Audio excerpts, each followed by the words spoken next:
Hey everyone, welcome back. I am Spooked, and we're gonna talk about how I set my HUD up.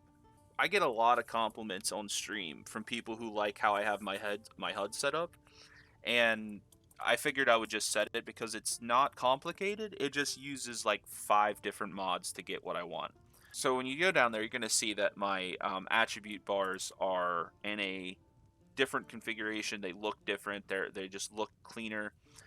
That mod is TrueHUD. TrueHUD is really nice. It adds a few things like enemy actor bars, boss bars, the player widget. I didn't even know it did this. I gotta turn that on though because I like that feature. And it's basically just plug and play. It does have an MCM. I have the compass down there underneath the health bar, and I have that by using SkyHUD. SkyHUD is basically the entire interface, but I only use it for the compass. Because for some reason, as far as I could tell, TrueHUD doesn't let you move the compass. It puts it in a position, and that's where it is. To move it, you have to use the ini file. So you're going to go to your mod organizer. You're going to go to data to your interface, SkyHUD text. Now, if you just want to view it, you just double click it. It'll let you view it all day long, but you can't make any changes to it. So what you're going to do is you're going to right click and you're going to open with VFS. So it'll open it basically just in your notepad. It'll let you make all of the changes you want to make. I don't think I made many changes to this except for down here at the bottom, you're going to find compass. You're going to put in these X and Y's, and that'll move it underneath your health bars. I did do another change, and that's only because it works for the next mod we're going to talk about. You're going to want to find your activate prompt, and you're just going to change it to whatever you want to change it just to get the activate button off your screen, and you'll see why. So when you're done, you're just going to save this, you're just going to exit it, and when you open up your game next, your compass will be in that position. So next we're going to talk about eye activate. Removes a lot of the unnecessary stuff from your HUD. So as you see, that just says spell tome, flames, and the weight and value. These flowers, it'll just say mountain flower. It just says the location. It doesn't say door, enter, whatever. That is using a mod called iActivate. There's a lot of different options. iActivate is supposed to disable the activate button as well. The problem is that it conflicts with one of these mods and it doesn't let it be removed. So that's why you just move it off screen. So while it's technically there, it's not visible. So you get the same effect. Back in the game, it also has an MCM, and that's how I get the really clean look to items you want to activate. It just says the Mage Stone. So the next mod we're going to look at is More HUD. So I use More HUD. Not that it's activated right now, because I think I have to activate it. You just come down here to More HUD, and in More HUD, you can set it up to see different things additionally on your screen. A lot of people have probably used it. You'll know what it is. I basically don't use anything in player data. I turn it off. I don't use anything in target data. I turn ingredient effects and other effects off. In target, I have apparently the targets count widget is on, but I don't want it on. And then in the enemy level, I have it off for the level and off for all of the attribute bars because we use TrueHUD to see those bars. General, the only things I use are show book read, show skill book, and show known enchant. The last mod we're going to talk about is iEquip. iEquip is used a lot to simulate like a Dark Souls style. I don't use it for that. I literally just a thing on screen to tell me what spell I have in my offhand. I know that sounds goofy, but like all fire spells look like a fire spell and you can't really tell them apart. So the way you're going to start iEquip is you're going to just go to your MCM, go to General and Hotkeys, and you're going to turn it on. Now you just have to exit. It will boot up and start. There we go. See, now that it's started down there on the bottom left, I hate that positioning. So what you're going to do is you're going to press K. K opens up this menu. Help will just show you how to use it. Manage queues is if you're going to use it like a Dark Souls style, it lets you add things to the menu. But we're going to go to enter edit mode. So edit mode is it's this. It looks really complicated. It's really not. So if you go to the very bottom of the instructions that pop up, what we want to do is we want to press number pad 5 to open up these presets.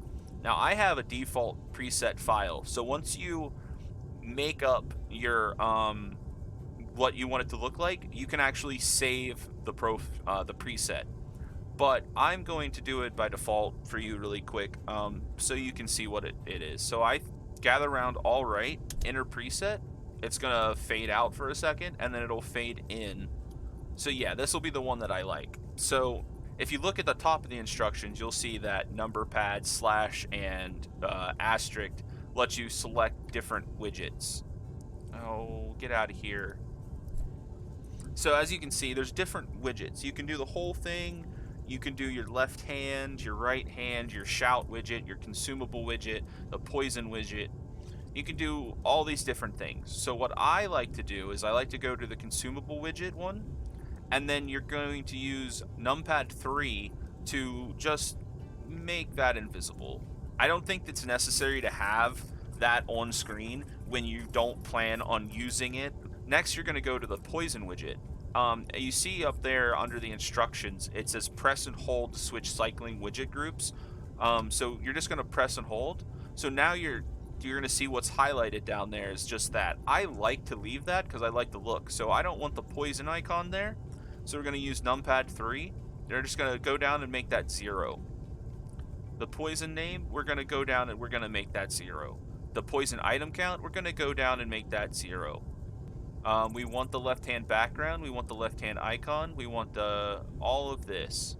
So what we're going to do now is we're just going to press K to exit the mode. And now you're going to see that we have our right hand and left hand.